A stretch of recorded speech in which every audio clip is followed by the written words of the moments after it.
Okay, welcome to the third part in this series. I'm gonna talk a little bit about Heatserts, removing supports and stuff. So that's one of the prints straight off the printer, with the supports still attached, no Heatserts inside.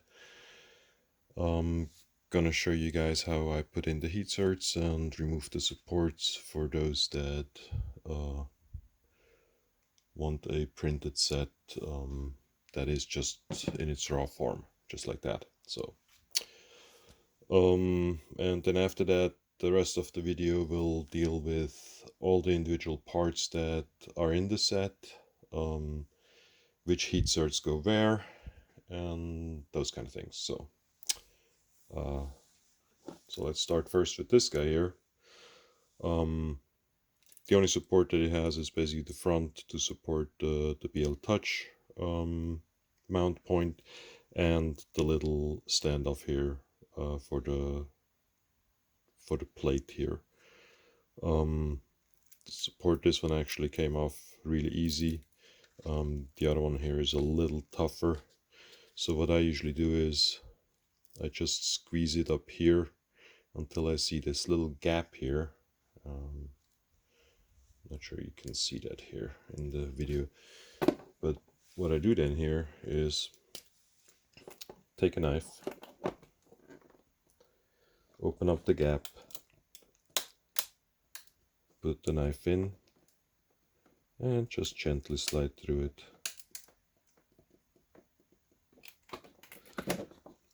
You don't want to go too hard, you don't want to break like one of the layer lines anywhere, so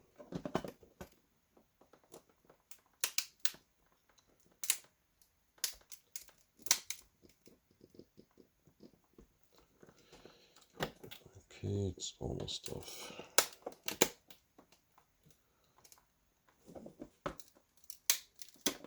There we go. And just like that, support is off, and as you can see, surface here is nice and clean.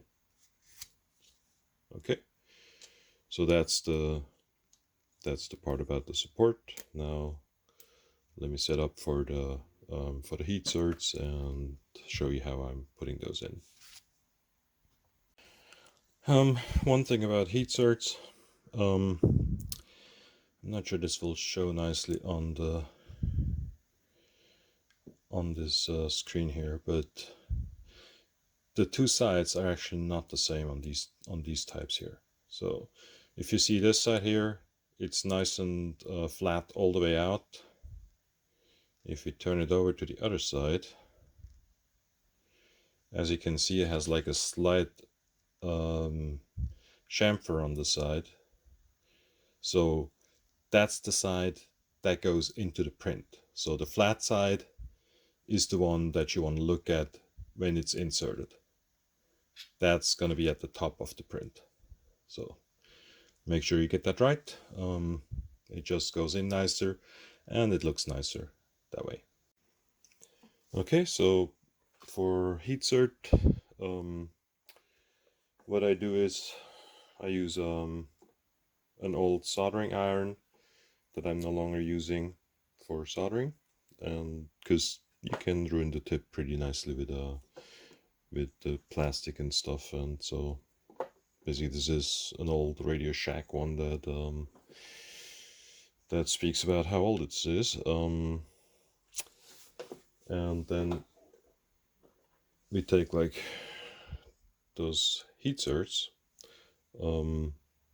They're basically like have like little ridges on the side, and then the threading inside, and you heat them up and put them into the hole.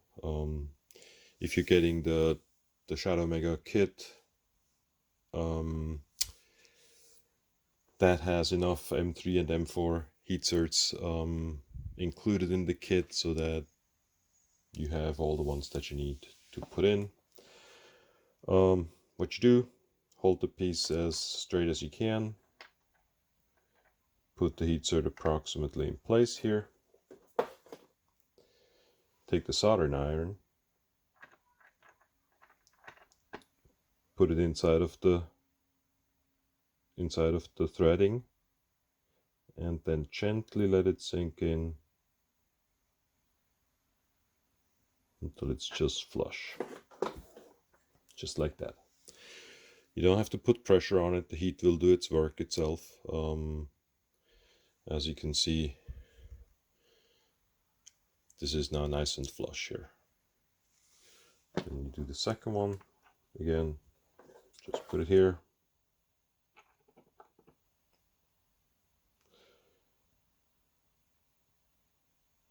And let it sink until you're flush. And then what I do is turn counterclockwise so that you're basically releasing the threading. Now you got to be careful, these things are actually hot when you just inserted them, so you can actually burn your fingers. And as you can see, you now have a 3D printed piece with metal threading inside of it that allows you to nicely put in what's it called, put in screws and screw anything on it. And as soon as this is nicely cooled down, it'll hold pretty nice. I mean, it's going to be hard to pull those Heatserts out. So I'm going to do the rest of the set and then get back on the video and show you which Heatserts go where, what the parts are that are included, and what the parts are that you would have to print yourself afterwards. Because I basically just include like the ones that you need to get to a workable printer, and after that you can print the stuff. You should have a way to print them yourself. Save some time, save some costs, save some shipping costs. So win-win-win. Anyways, and one thing I forgot to mention is if you have one that, like, after you inspect it, it doesn't look nice and flush, you can basically just go put the soldering iron back in again and just tilt it in the direction that you need to tilt it to get it nice and flush and straight up. So that's kind of like, sometimes it happens that, it doesn't sit in quite as nice as you want it to. So just heat it up again a little bit and bend it in the direction that it needs to be bent. And that way you can fix anything that isn't completely correct. So make sure you have them nice and straight and flush.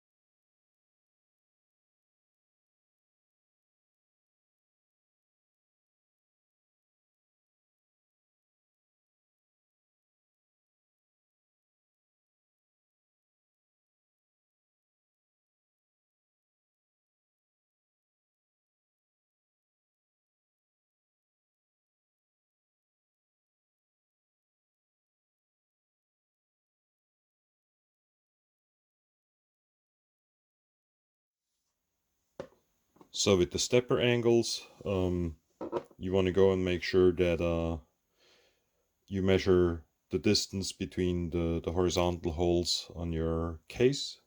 The original CAD model that I had a 60 millimeter spacing, but then the actual uh, production unit that I got was a 40 millimeter spacing. So I put all the holes in here, but obviously you just need to put Heatserts into the place that actually match your case. So verify that and then put the Heatserts into the right place. In my case, it's the inner ones. Like, these are always the same, but here it's the ones closer than the ones further. These will not be populated. So go do that, and then you can insert these Heatserts as well.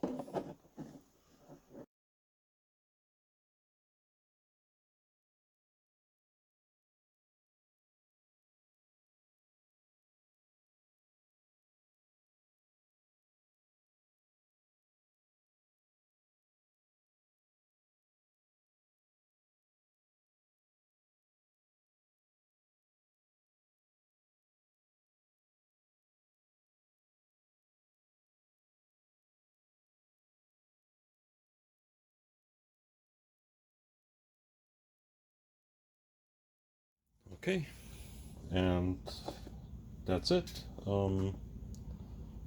So let's go through all the parts. The front idlers, they have two M4s on the side here each. Insert them a little bit more than flush because there's a countersunk screw that goes in it, and that's a little deeper than the sheet metal on the side is, or the aluminum side is. So just put it like maybe a millimeter further in than flush. The one on the bottom here is also M4. Insert it from this side because obviously from that side you can't get to it. When you do that, it's going to push a little bit of plastic up here, and you're going to remove that with a tweezer. Push it also like maybe a millimeter further than flush on this side here, so it's a little bit further up. And then after that, to really clear out the gears, you want to screw in an M4 screw from this side here all the way through to clear out the rest of the plastic that might still be in the way before you then actually put the bolt from the other side. So that's the front idler holders. The side idler holders, they have a variety of things in here. So the top, one of them only has the two holes here. There are no Heatserts that go into this one here. So this is basically just the bolts coming from that side and coming out the other side. So don't put anything in here. This is the other top. This one has an M3 Heatsert in the middle here. Again, two bolt holes on the top here. That one pulls the bottom part to it. The other one doesn't have that because there's just not enough space to put the Heatsert in there and the M3 screws. So that one has a little bit more stability. This one is the one that goes with it. As you can see, this actually has a screw here that screws the two parts together. Still, there's going to be like the two bolts that hold the other one and the front screws that hold it to the side plate. On the bottom one, you have on the top part, you have two M4 Heatserts on both of those. That's where the bolts go in, where the idlers are. And then on the bottom, you have two M3 Heatserts that are used to screw this onto the side bracket. So that's the side idler holders.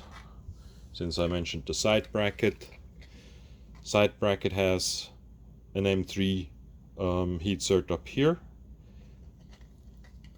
one down here, and one of them has two M3 Heatserts on this side here, and the other one does not. The reason for that is the one on the right side will have the Y end stop fin attached to it, whereas the one on the other side doesn't do that, so, or doesn't have that. And actually I'm seeing that this one here, yep, see, this one here is not all the way flush. So let's just take the iron once more, and that's why you double check your stuff, and then just heat it up and insert it, and now it's flush. So yeah, you definitely want to do that. So side brackets, as I said, one of them has two on the bottom, two M3 Heatserts on the bottom, the other one does not. So make sure you have that. And the one with the Heatserts goes on the right side when facing from the front, the other one goes on the left side when facing from the front. So that's the side idlers. Then the stepper angles. The flat area has 4 M4s in here, and as you saw, I actually accidentally put M3s in there first, had to take them out again.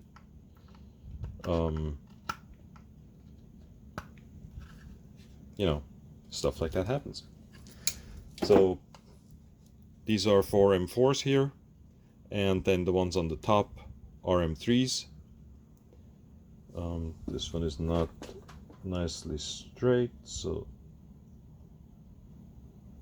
just bend that a little bit. Okay, that's better. So just verify that everything looks good. Same here, 2 M4s, 4 M4s and 4 M3s on the top. So that's the stepper brackets. The stepper plates, they're a little trickier. You have to pay attention. Like, there are 4 M3s here and 1 M4. And the M4 is the one that is all the way, that is the closest to this front edge here. So that's where the 20-tooth smooth idler goes. This is where the 16-tooth teethed idler goes when the belts come from here. So, and they're gonna come around here and go down this way. Same thing here. The one closest to this edge here is the M4, and then the others are the M3s. This one also has a little bit of plastic on the bottom here, so just go pull that out. Let's check the other one. Yeah, the other one is better. It has a little bit here too. Okay, there you go.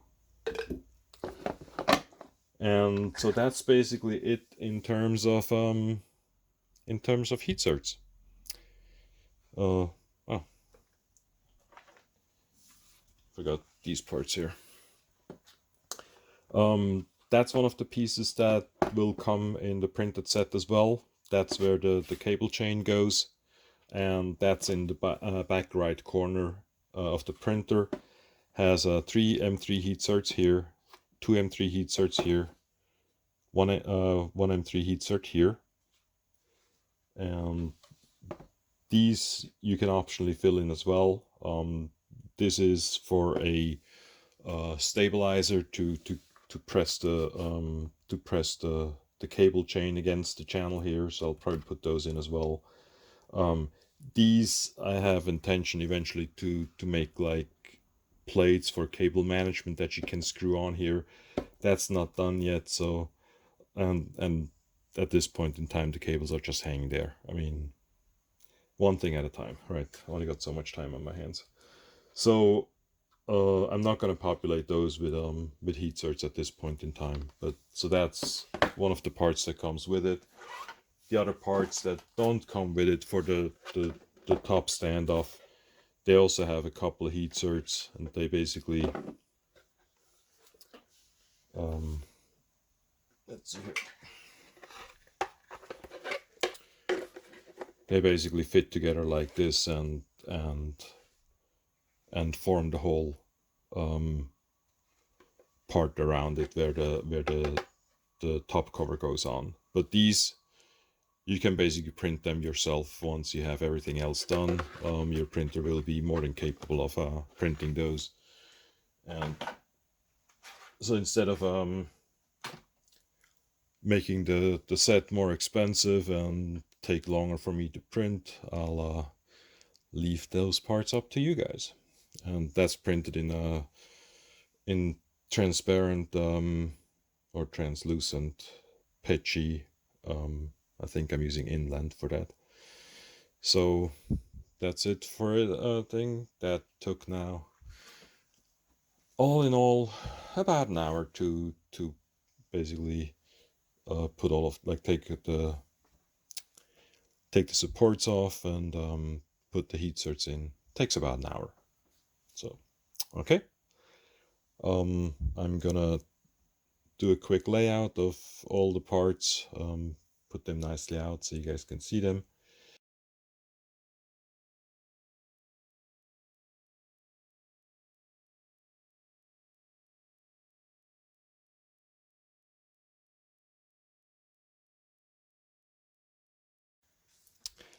And I was packing up, I realized that there was one more piece that I did that I didn't tell you guys about. So this is the optical Y-end stop holder. And that one has two M3 Heatserts inserted from the bottom here, and they can be flush. There's a longer screw that goes through here that holds the optical end stop, like the optical sensor, holds it in place, and then the fin goes in from that side. And these are just the screws that screwed onto the case. So as I was finishing up the video, I found another part that I haven't talked about in terms of Heatserts. So this is the carriage itself. That's where the Hemera extruder goes, and it screws onto the slide plate of the rail. And then here's where the rails go, where the belts go, and the part fin here. And so to fit this one, you have two M3 Heatserts on the side here and one on the back. These are holding the fan duct in place. So that's height adjustable. You loosen the screw here, move it to the right height, tighten the screws, and the fan duct basically stays in place.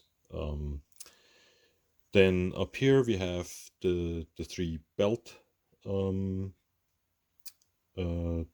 cable chain screws, and these two M3s. These are also M3s here. These two M3s down here, they hold the fan in place. And this one is a little tricky because you don't have a lot of space here. I might change the model to give us a little bit more clearance here to actually get through this, because when you hold the soldering iron, there's a good chance that you're touching this edge here a little bit. I actually did here. So it's not a big deal, but you know, probably something in a future revision that I can change. And that should be it for this video. Thanks for watching, and the next one will be actually putting this stuff into the printer. Woohoo! That's what we've been waiting for, right? Okay, thanks for watching. See you on the next one.